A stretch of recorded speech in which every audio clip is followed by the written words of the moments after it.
principio, luego vamos a ver en qué se encontraban en su estado natural y cómo están ahora, para pasar a ver qué prácticas se están adoptando en los demás países, aparte del clásico entubamiento, para terminar con algunos proyectos que se hicieron en el país, sobre todo en el carácter de ideas.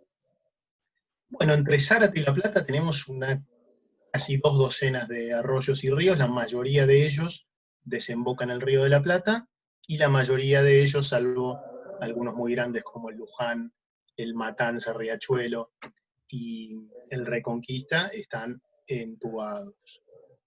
Esta es la situación actual de la ciudad, haciendo un poquito de zoom, pero básicamente en la ciudad de Buenos Aires, en cualquier esquina que nos paremos, nosotros estamos situados sobre la cuenca de un arroyo. De algún modo estamos parados, bueno, estamos evidentemente en una red hídrica muy abundante, y en cualquier sitio de la ciudad que estemos parados, esa gotita de agua que caiga en la lluvia va a parar a un arroyo, que ahora los arroyos tienen la función útil, porque se les encontró una función, esto es una sociedad capitalista, el arroyo tiene que trabajar, así que es parte del desagüe de la ciudad de Buenos Aires.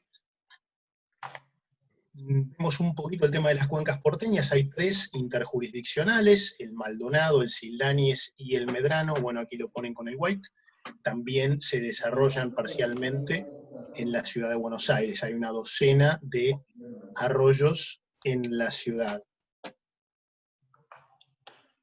Tenemos un poquito más clara la situación, por lo menos para saber dónde está cada uno. En su estado natural, los arroyos, bueno, actualmente también tienen poca pendiente y tenían muchos meandros. Esta es la situación actual, está todo entubado prácticamente, casi todo es invisible con la excepción de un puñado de desembocaduras. Hay un poquito más visible el tema de las longitudes.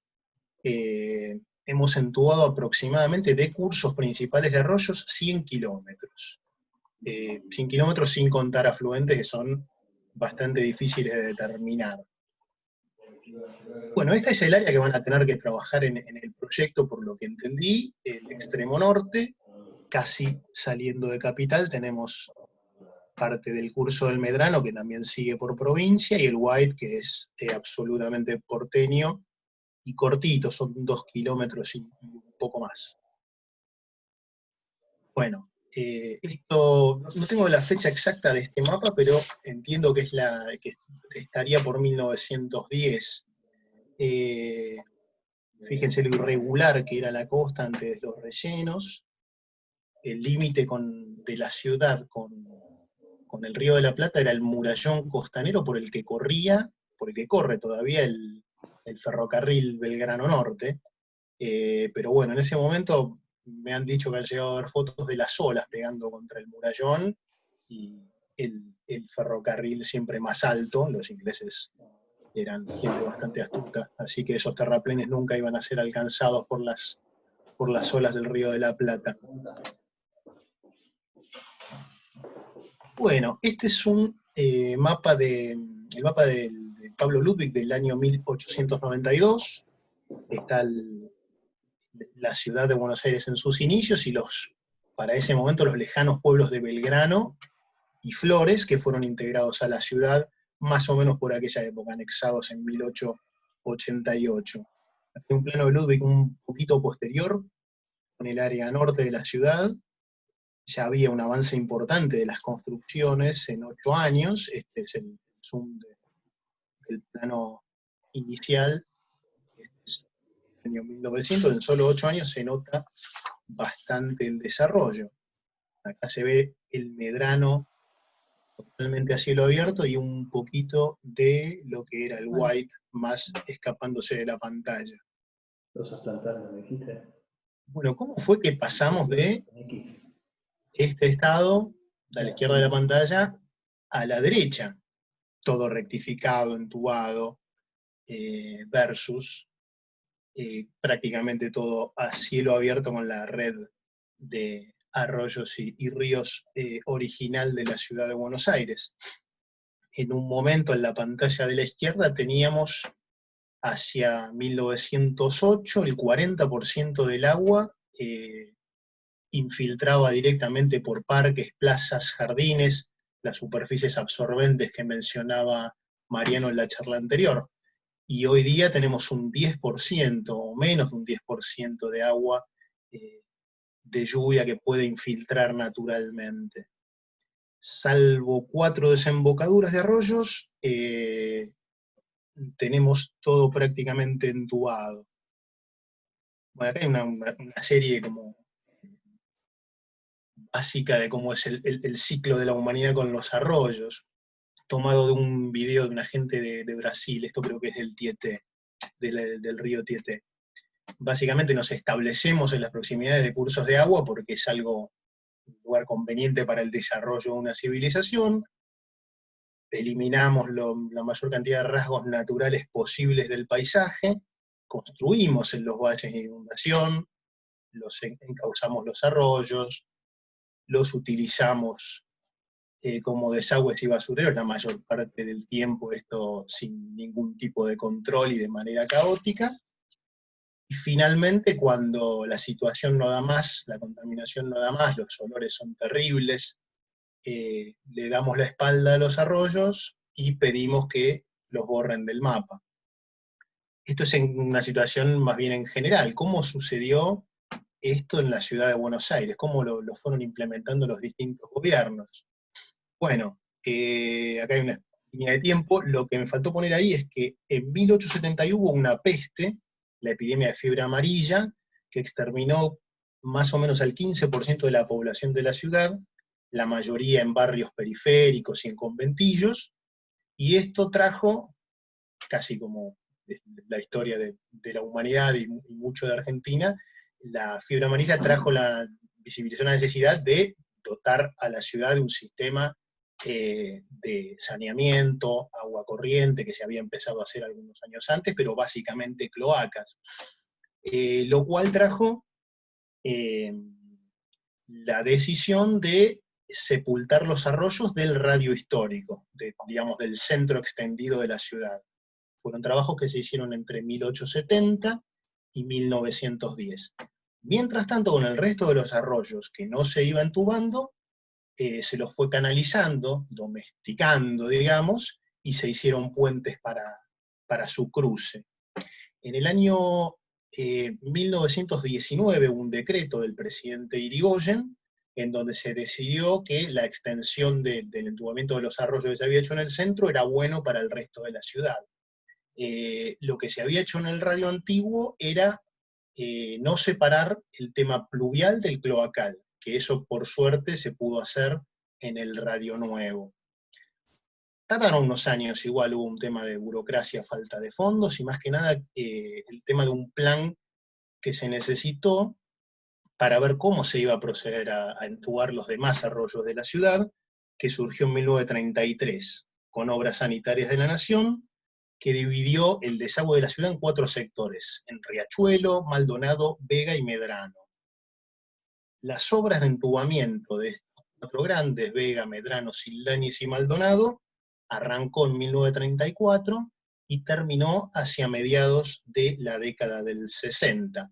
Aquí, como decíamos, se separó la parte cloacal de la parte pluvial, afortunadamente, y en consecuencia, hacia mediados de la década del 60 ya teníamos la totalidad de los arroyos de la ciudad desaparecidos, salvo por un puñado de desembocaduras, como decíamos hace un ratito, más de 100 kilómetros de cauces principales entubados, con diseños que después fueron trayendo sus problemas porque eran de la década del 30, al irse agotando la capacidad de los conductos, adoptar el modelo de entubamiento te obliga a básicamente hacer un entubamiento paralelo al lado si no querés seguir inundándote. Esto que ponemos aquí de un modelo que obliga a realizar parches, como se han hecho las desembocaduras nuevas recientes del Vega y del Maldonado, lo que llaman los derivadores, que básicamente es hacerle una doble desembocadura a un arroyo, que dicho técnicamente es bárbaro, pero vos te imaginás un arroyo con 2 desembocaduras y es algo monstruoso, es un aborto. Bueno, ¿cómo se fue haciendo esto técnicamente? Hay 3 tipos de sección de entubamiento. La más difundida, y la que se adoptó masivamente para el radio nuevo de la ciudad, para los arroyos Medrano, Vega, Sildañez, Maldonado, Medrano, el White. La sección más difundida es, como decíamos, la rectangular. Aquí vemos unos trabajos en el Medrano en la década del 30. Esta que viene ahora es del Maldonado, para que vean un poquito el tema de las dimensiones y la escala humana. Este es el Maldonado recién terminado. Hay otro tipo de sección, que es la que había iniciado en la parte del radio antiguo, la más empleada en los primeros entubamientos, pero que se sigue usando hasta hoy, que es la sección circular. Podés tener diámetros de entre 2 hasta 4,5 metros. Y después hay un híbrido, en realidad una sección bastante antigua y menos común en cantidad de metros utilizados, que es la semicircular. Acá podemos ver cómo tenés el conducto principal y esto que está aquí a la derecha, que sería un afluente también entubado. Con este tipo extraño de sección, el semicircular fue que se entubó el White. No hay mucho material sobre las épocas de entubamiento del White, porque básicamente lo metieron en un plan junto con el Medrano, el Vega, y medio que es muy, muy difícil encontrar información. Cuanto más pequeño es el arroyo y menos popular, es más difícil de encontrar datos. Hay muchísimo del Maldonado y del Riachuelo y poca información de los demás arroyos. El Medrano sí hay bastante, acá podemos apreciar en esta imagen lo que era el recorrido en su estado natural, en celeste, contra lo que fue el entubamiento. Hay unos casos raros de entubamiento que atentan contra la hidráulica, como cuando hacen estos codos a 90 grados, en donde obviamente cuando llega el agua acá, tener que desviarse a 90 grados por ahí le implica veces que no tenés suficiente capacidad y va a la superficie. Pero bueno, se tomaron algunas decisiones que parecen bastante curiosas. Estas son unas fotos del Medrano en su estado aproximadamente natural. A la izquierda está el Club Buchardo, que todavía existe en la calle Comodoro Martín Rivadavia, pero que en esta época, en la década del 40, estaba en la desembocadura del Medrano. Ahora está en una calle importante y la vía. Esta foto de la derecha es el Parque Saavedra, que en esa época lo llamaban Paseo del Lago, década del 30. Hay 2 imágenes hermosas de Saavedra, proyecto de 1924, de transformación lo llamaban. Acá abajo está es una piscina. Supuestamente me han contado viejos habitantes de la zona, no llegué a encontrar fotos, pero en esta parte del lago había góndolas. Una cosa, bueno, impensada y hermosa, que quizás en algún momento se puede, bueno, de hecho hay en el Rosedal algo parecido, pero verlo en el Medrano era una cosa seguramente muy interesante. Y esta es la satelital del 40, donde todavía estaba el arroyo a cielo abierto, pasando por el parque. Bueno, acá hay un listadito de ventajas y más que nada desventajas de qué sucede cuando entubamos. Cuando vos entubas en un arroyo, te desaparecen los ecosistemas que había por allí o quedan reducidos a unas formas muy elementales y resistentes. Siempre decimos que por ahí, cuando vos desentubás un arroyo y le metés martillo neumático, si aparece algo puede llegar a ser Godzilla prácticamente, porque alguien que se haya adaptado a vivir ahí abajo es una cosa, realmente un organismo fuerte. Cuando uno entuba, tiene el tema de, bueno, tenés más facilidad de que el conducto presente obstrucciones, sedimentación, arruinás las posibilidades naturales de autodepuración que tiene un curso, y tenés el tema de que la gente tiene una falsa seguridad de que porque hay una obra hecha no se va a inundar jamás, y eso es algo que es ingeniería, se hizo de acuerdo a un presupuesto, a un diseño, a un año, y en algún momento esa capacidad se supera. Cuando vos tenés el arroyo ahí, como le pasa a la gente que vive en una casa en el Tigre, el tipo dice, fenómeno, veo que va subiendo, y sé que me llega al tercer escalón, y sé que no me voy a inundar, o sí, y salgo corriendo. Pero cuando vos tenés todos los arroyos cubiertos, se te complica poder discernir. No hay prácticamente un sistema de alertas meteorológicos que le digan a la gente, che, con tal nivel de agua puedes llegar a inundarte. Entonces es complicado el tema de las obras también. Bueno, ¿para qué era esta diapositiva? Bien, fenómeno. Fantástico, no, un pequeño comentario. En 1919, cuando tomaron la decisión de entubar todos los arroyos, bueno, uno ahora dice qué barbaridad, cómo se les ocurrió, pero la decisión fue tomada en base a las mejores prácticas de la época, y en esa época el progreso era borrar los rasgos naturales de un sistema con obras civiles.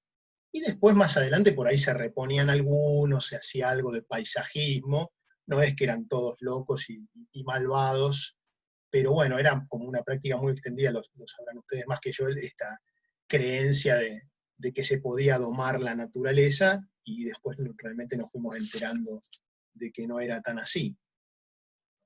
Pasamos rápidamente a unos vestigios de lo que todavía se conserva de los arroyos. Hay 4 desembocaduras que todavía se pueden ver: la del Medrano, el Sildañez, el Ugarteche, y la del Ragio al norte en el límite con Vicente López. Acá se ve un poquito el Medrano, que cada vez la están estrangulando más, hubo una serie de rellenos últimamente. Antes esto era más parecido a un embudo, una campana, y ahora lo rectificaron casi del todo. Acá hay una vista de lo que es la desembocadura del White. Y así estamos ahora en la ciudad de alrededores. Pero bueno, lo que quería mostrarles en las diapositivas que siguen es dónde se está haciendo algo distinto, dónde se dejó de entubar ya hace años y se está revirtiendo el camino. Esta era una página muy interesante que desapareció, pero quedaron muchos de sus papers, y la gente que hizo este laburo es súper accesible, así que si se los puedo mandar yo si les interesa, si no se contactan con ellos, porque realmente habían hecho un trabajo de investigación muy interesante, recopilando más de 200 casos de daylighting, que es la palabrita clave, volver a la luz del día a los ríos y arroyos, o desentubamiento, digamos, más en criollo. Esta gente había capturado 200 casos alrededor del mundo. La mayoría de ellos son en el hemisferio norte. Acá hay un caso en África, aparentemente, algunos en Oceanía, un par en Asia, pero la inmensa mayoría sucede en Europa, 2/3 de los casos son en Europa, un 30% en Norteamérica, y el resto se lo reparten entre los demás países. En Sudamérica todavía no tenemos ningún caso, lamentablemente. En promedio, el 90% de los eventos que esta gente registró, la mayoría de los desentubamientos tienen menos de 1 kilómetro, así que no hace falta que hagas una enorme obra de ingeniería para poder hacer una mejora y un proyecto. Algunos son hasta un par de cientos de metros, muchos de los casos europeos son de 80 metros, 100 metros, inclusive en Norteamérica. No hace falta que sea una obra gigante, pero como no hace falta que sea una obra gigante, les voy a mostrar el ejemplo que por ahí ya han visto, que es monumental: el arroyo Cheonggyecheon en Seúl. Aquí se descubrieron 6 kilómetros en total, una locura a la coreana. Entre 2003 y 2005 se desmontó una autopista elevada, un camino de 4 carriles, hubo un proyecto largo, hubo 2 años de consenso, un consenso por ahí medio forzado, porque a mucha de la gente que estaba trabajando y que tenía sus comercios de las autopistas, medio que las terminaron echando a patadas, pero bueno, hubo bastante participación de la gente, y un periodo de ideas importante,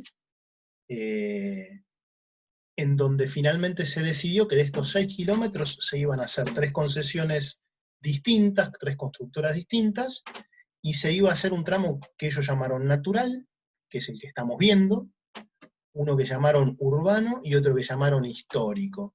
En el histórico, lo interesante es que llegaron a descubrir que había 2 puentes del año 1400, y los pusieron en valor y ahora están funcionando. Este es lo que ellos llaman tramo urbano, la parte inferior del curso, que se transformó en un lugar muy visitado por turistas. Decenas de miles de turistas van por año a ver este arroyo nuevo. Bueno, acá están algunas de una vista con el antes y el después, digamos, durante el desmontaje de las estructuras y cómo finalizó el tema. Miren lo que era antes el tema de la autopista, una cosa increíble que se haya podido hacer esto en tan poco tiempo. Acá una pista para nuestros políticos es que el tipo que fue el alcalde de Seúl y que hizo se puso al hombro este proyecto, 2 años después fue elegido presidente. Así que cuando te dicen para qué sirve destapar un arroyo, bueno, a este señor le sirvió para ganar una elección. Acá hay un corte de lo que veíamos de la parte natural. Ellos dejaron unos desagües laterales como para permitir que si hubiera un overflow, un desborde, fuera captado por estos laterales. Pero tampoco borraron todo. Digamos, acá hay un tramito de autopista como para dejar en claro que 40, 50 años, eso estuvo ahí, entonces no hay por qué desarmarlo totalmente. Así que un par de cientos de metros de autopista quedaron como adorno, digamos. Creo que no hay nada arriba, no es como el caso de Nueva York que nos presentaban, pero quedó ahí un poquito de la estructura. Es otro caso más a escala humana, en Sheffield, en el Porter Brook. Acá sí hay un par de cientos de metros, son 300 metros en 2 tramos. Uno de los tramos fue un estacionamiento que un buen día se empezó a hundir y como que el arroyo empezó a reclamar lo que era suyo, y la municipalidad llegó ahí a un acuerdo de decir, bueno, perfecto, no vamos a reconstruir el estacionamiento del supermercado, sino que vamos a tratar de recuperar una parte del arroyo y hacer un parque de bolsillo, dicen los españoles, en inglés decían pocket park, que es este parquecito chiquitito que vemos arriba. Si a alguno le gusta la música, Pulp cita este caso en una de sus canciones. Jarvis Cocker, el cantante, es un enfermo mental de los arroyos recuperados, y es de Sheffield, así que si buscan Pulp y alguna cosita más, aparece. Porter Brook, creo que se llama Wickerman la canción. Bueno, hay algunos temitas de diseño. Esto no es exactamente un arroyo recuperado, pero es un parque en China, un parque acuático en China, en donde hay acá una escalera fascinante que parece que te estuvieras hundiendo. Hay algunas terminaciones interesantes que por ahí son muy atractivas para atraer a la gente, que básicamente cuando uno recupera uno de estos lugares, la idea, supongo, es que sea visitado y no que aparezca ahí como algo nuevo y poco interesante. Fundamental el tema de la participación cuando se hacen estos tipos de proyectos, involucrar a la comunidad en las decisiones, escuchar a toda la gente que se pueda, porque no hay nada peor para un proyecto que hacerlo aislado, sobre todo si va a ser un proyecto para la gente, hacerlo aislado de la gente y no interesar, digamos, no tener el interés de ellos, porque si no tenés interés, vas a tener indiferencia y eventualmente oposición. Bueno, podría llegar a ser algo parecido a esto en la ciudad de Buenos Aires. En principio sería interesante que se empiece a conocer, porque uno está atrapado en 100 años o más de inercia del paradigma ingenieril de entubar, y lo nuevo, es prácticamente desconocido, digamos, si bien la gente de la ciudad está al tanto de estas, llamémoslo tendencias, pero ya llevan más de 20 años en el resto del mundo, el tema de la falta de información es una barrera. Por otro lado tenés el tema de las expropiaciones y reubicaciones, en el caso de que se llegara a decidir algo, y siempre está el tema de demostrar que algo nuevo tiene que ser más barato que lo existente. Que en este caso hay muchas veces que sí lo es. pero tampoco también está el tema de, bueno, cómo contás el ahorro, la calidad de vida de la gente, eso de algún modo tenés que monetizarlo. Y por otro lado tenés también el miedo de, bueno, me voy a inundar con esto, no me voy a inundar. Si haces un buen proyecto no te vas a inundar. Bueno, vamos a ver un poquito qué se hace por acá y terminamos. En este caso tenemos un proyecto muy bueno de un colega de ustedes, colega mío también, porque estamos todos en la construcción, de Daniel Kosak, que hizo parte, tuvo que ver también con Proyecto Urbano y Taller Greenberg 2019, él, bueno, trabajando con gente de España, de Holanda y de Inglaterra, él hicieron un estudio muy, muy piola y muy extenso para desentubar el arroyo Medrano. El paper este se puede conseguir y es bárbaro, está en inglés, pero bueno, calculo que en inglés leen todos. Pero muy, muy interesante, lo más serio y extenso que he visto de estudios que se hayan hecho acá en Argentina. Bueno, esta es una imagen tomada de internet de alguien que le gustaba traer el Medrano a superficie, así que me gustó ponerlo como para que lo vieran.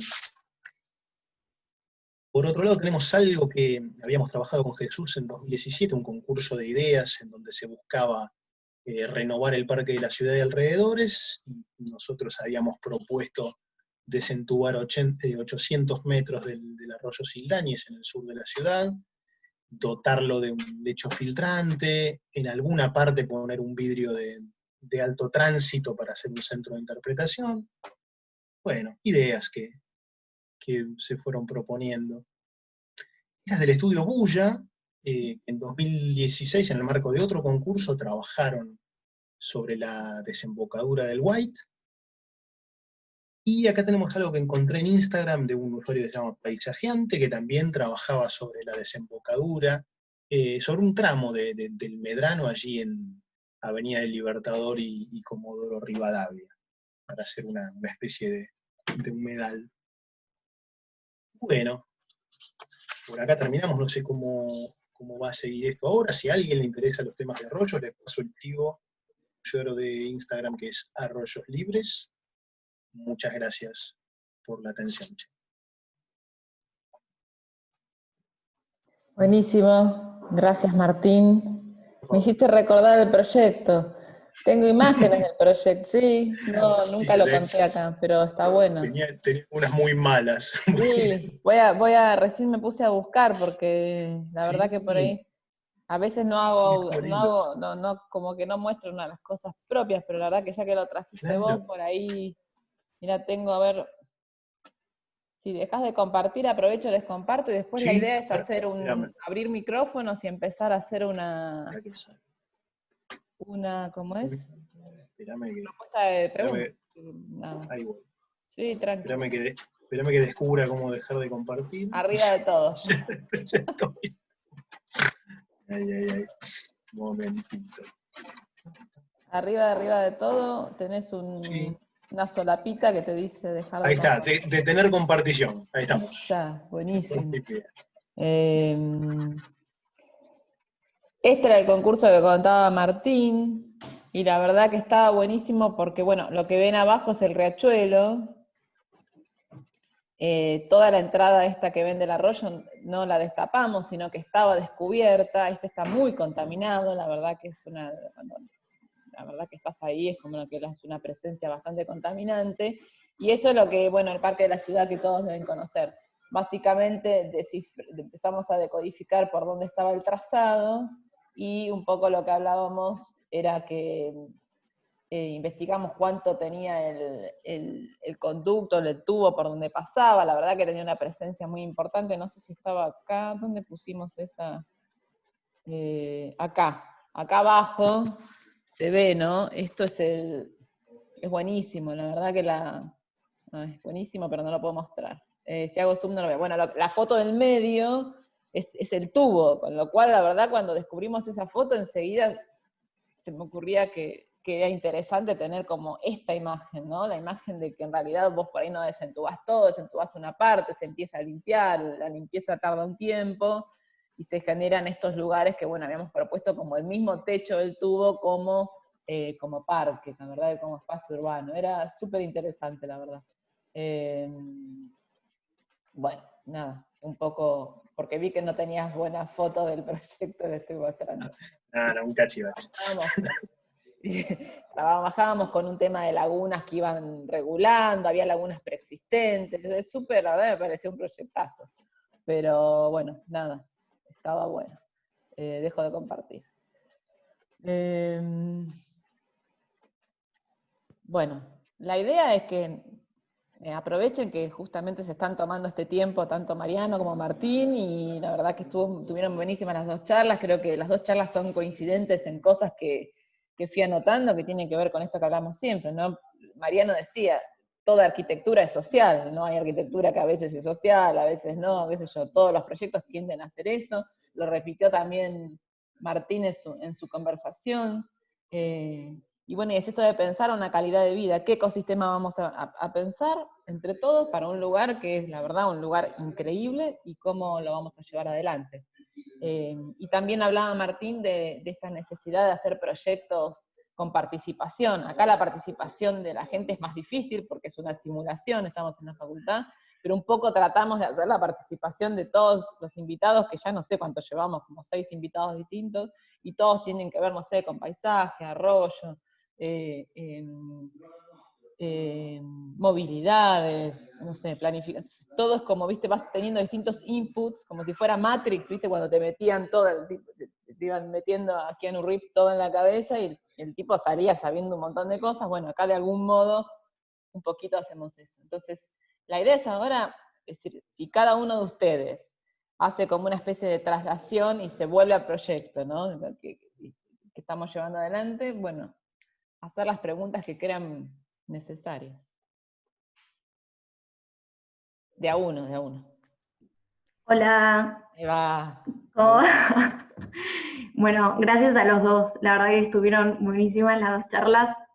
Nos sirven muchísimo para todos los proyectos, me parece, pero en especial a nosotras que justo estamos tratando el tema del arroyo y de los arroyos y de desentubarlo justamente y generar que de alguna manera vuelvan estos ecosistemas primitivos y que se daban espontáneamente a la par del desentubamiento.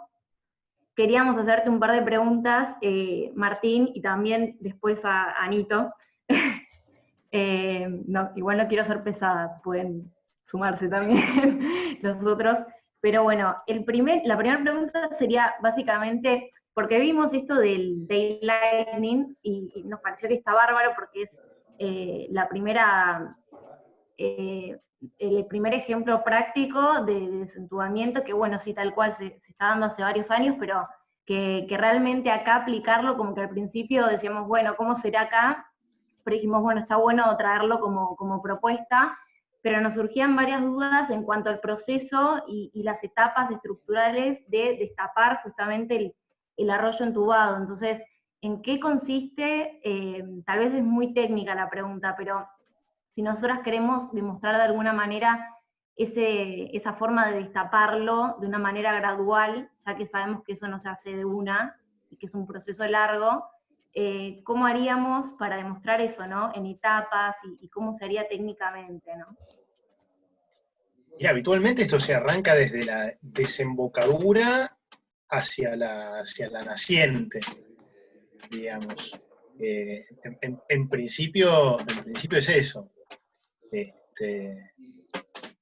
Por lo general, bueno, eso depende de cuán poblada esté la zona, cómo decidís hacerlo, digamos, porque casi siempre hay, digamos, si hay muchos habitantes, te van a pedir que los plazos sean lo menor posible, por ahí que no trabajes de noche, eso va a depender mucho de cómo sea la interacción con la gente. Porque si vos tenés, ponele, trasladémoslo, no es lo que van a ver ustedes, pero ponen el área sur, el Sildañez es todo prácticamente de parque, está todo deshabitado, entonces vos ahí podés hasta extenderte en el tiempo para hacerlo más económico, digamos, y no ir con máquinas gigantes, y hasta lo podés por ahí hacer en muchos años, que quizás si decís, bueno, no, quiero hacer el white, y el white la gente va a decir, molestame lo menos posible, córtenlo en 3 pedazos y llévense todo lo que puedan en un rato, y no me molesten a la noche, digamos, como que vas a tener un tema de lo que es la elección del tema constructivo, de la maquinaria. Ahí me parece como directamente relacionado con la molestia del vecino. Ese es un tema importante, me parece. Perfecto. Y, perdón, pero sí, obviamente que eso del consenso, eso Luli, es fundamental. perdón, queda un Sí, sí, minuto. Ah, Cortamos dale. y entramos, así no se te corta la respuesta. Dale, buenísimo, gracias.